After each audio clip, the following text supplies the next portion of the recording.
Hello, thanks for tuning in. Alright guys, today I wanted to share with you a 5-stage water filtration system that I built for my house with everything that's going on today with coronavirus, even leading back to Flint, Michigan and the water crisis up there with lead piping. America's infrastructure is coming on, over a century old in most places, and these pipes have been underground for 100 plus years now.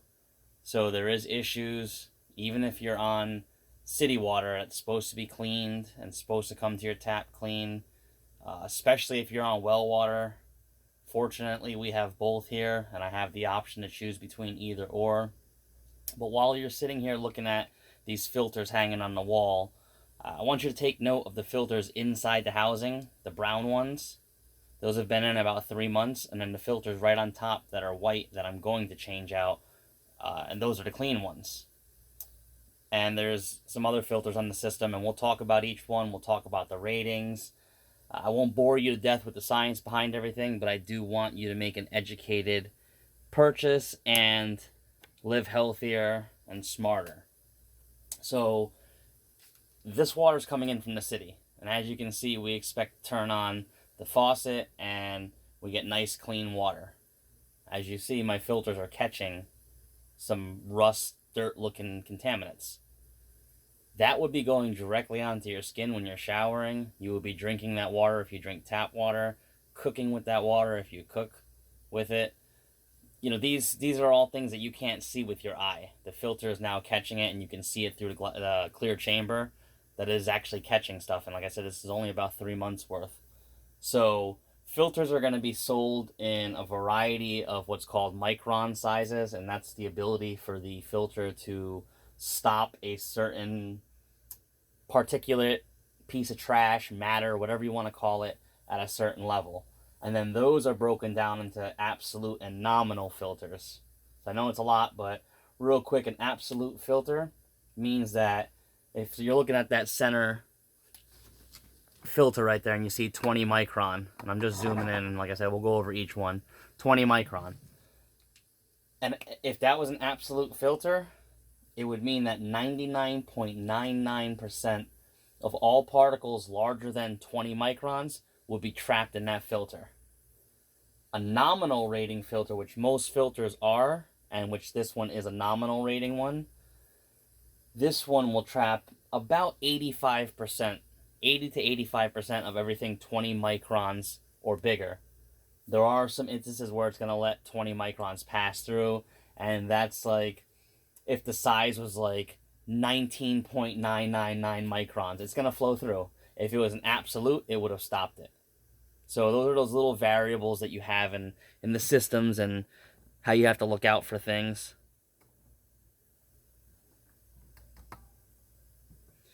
All right, so with that, you know what filters. You have mostly nominal filters on the market. If you want to be 100% sure that you're getting that level of filtration, go with an absolute filter. Microns, which is the measure of how the filter filters the water. Micron is a unit of measure that's equivalent to 1/1,000,000th of a meter. So it's pretty small. Red blood cells are somewhere in the 10 micron range or so, and human hair, depending on how thick your hair is, falls between 10 and 100 microns, just to give you a quick example. So we'll go in and we'll look at exactly what can be stopped at the micron level, and I'll explain what each filter does and exactly how it works. And that way you can make, like I said, a better educated guess on how you want to filter your water. So for a size comparison, 1 inch is about 25,000 microns. So a micron is really small. We're going to go and zoom in now on the first stage here. And if you see the first stage right there, that's stage 1, that's 100 microns of filtration. So that is an absolute filter. It's stainless steel, it's made out of mesh, it is washable, reusable. At 100 microns, you're going to be catching some pretty big particles that you're going to be able to see with the eye. So you'll be able to see particles at 100 microns. And some examples of 100 micron particle, maybe car and auto smoke, beach sand, cement dust could be up to 100, coal dust could be up to 100, coffee grinds, fine coffee grinds, dust mites can be 100, mist, just going through some things, radioactive fallout falls in between the 100 micron range, pollen can fall into that, moss pollen. So to give you an idea, you're trapping pretty big stuff. You can generally see all that stuff. You can generally see car smoking, generally see coal dust, and you definitely don't want to be drinking that. So that's the first stage. It hits this, and then the water goes right into the second stage, which is right there, and that's a 50 micron. So at 50 micron, again, this is an absolute because it's stainless steel. It's washable. At 50 microns, we're getting everything half the size that we just talked about.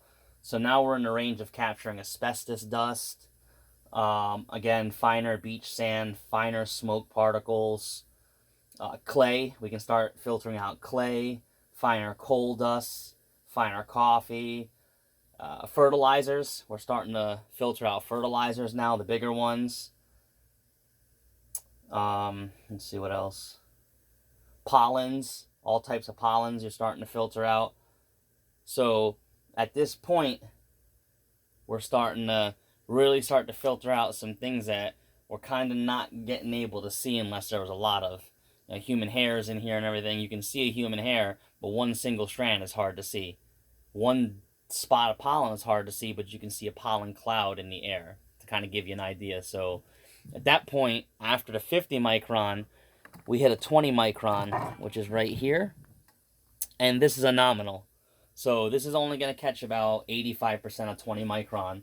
So we're going to look at the 20 micron range, and we're starting to get down into bacteria, catching some bacterias. Again, more asbestos. Let's see what else we got here at 20. Calcium, zinc, smaller dust particles we're catching. Again, cement dust, clay, all that stuff. All this stuff that may have slipped past the 50 micron, the 20 is doing a better job. And what's happening is why it's staged from biggest to smallest is we don't want to clog up the really good filter at the end, because usually the smaller the micron, the more expensive the filter is. So we want to have several stages of filters collecting as much junk as we can before it gets to the final stage. So again, at 20 micron, we're starting to collect more and more fertilizer, all this stuff. And then we're going to get to the stage 4 here, which is a 5 micron. Now this is a dual filter I put in here, which is a absolute filter. So it is charcoal activated along with some type of blown polycarbonate or whatever plastic they use in there. But this is 5 micron absolute. So 99.9% after that filter, anything larger than 5 micron will be gone. Which, again, to give you an idea of what 5 micron is, that's bacteria, mold spores. Anthrax is between 1 and 5 microns, so you start to filter out anthrax. Again, small pieces of asbestos, atmospheric dust you start filtering out. Everything else I said before, now you can add in carbon black dust. Let's see what else we got in here at that level. Any type of coffee it's funny, coffee in the water, but any type of coffee at this point, at 5 micron, no coffee will make it past there. No dust will make it past there. No fertilizers will make it past there. You start to filter out insecticides now, pesticides.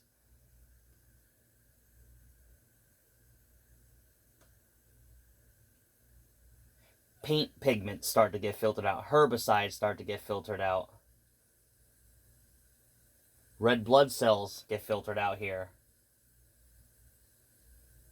So to give you an idea of that. So at this point, at 5 micron absolute, the water, you've captured a lot of stuff at this time, but you can squeeze even more out of it. So if we swing around now to the very last stage that I have, which let me zoom out. me pause this and try and angle this camera a little better. Alright, that's the best angle I can get you with the least glare. If you see, I'll zoom out real quick.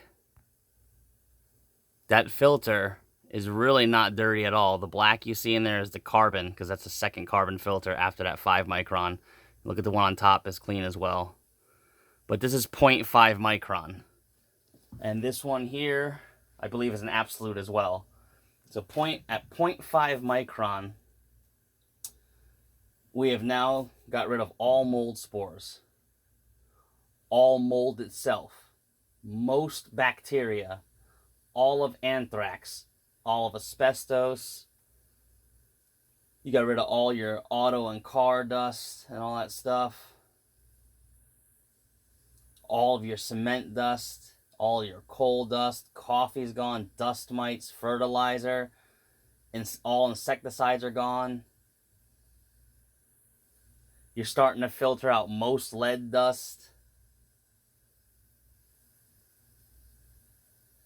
All your pollens are gone. Most of your radioactive fallout's gone.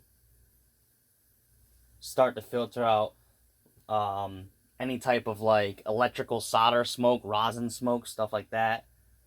You start to filter out sea salt at this level. All your pollens are filtered out. And most of your tobacco smoke is filtered out of there. So, all in all, by the time you hit here, you've filtered out almost everything out of that water. So, the next and last step, which I'm going to add later, would be a UV light. Because at 0.5 microns, you could send it in and UV it, and that would kill viruses and all that other stuff. And then right up on top there, I got a pressure gauge up there, so I can always read the pressure coming out. So, like I said, this system is not expensive to do. It's very easy. It's a 5-stage system. It's cheap to maintain. If you look at the cost of setup for this, you're out a couple $100. You know, really, if you get all the pieces and do it yourself, you're out a few $100. The filters, depending on which ones you get, range between $5 to $15. And the more you buy in bulk, which I suggest getting a year or two at a time, you save. So your initial cost is high up front, but the system pays for itself in the long run, because add up all the bottled water you would use, your skin is softer, your hair is softer. Look at all that rust that you're not drinking. Just think of all the carcinogens and everything you're filtering out, because at the end of the day, when you're paying for municipal water, they're just collecting rainwater that God's giving you. And they're filtering it and putting chlorine and all that other stuff in it. And it's going through an old infrastructure that's been sitting in America for 100+ years. And you're the end user, and this is the water that you get. And this is proof that even if you're on good city water, there's still more to be filtered out before it actually enters your house and your body. So I hope this helps you make an educated decision on your watering needs. Thanks for watching. Please subscribe.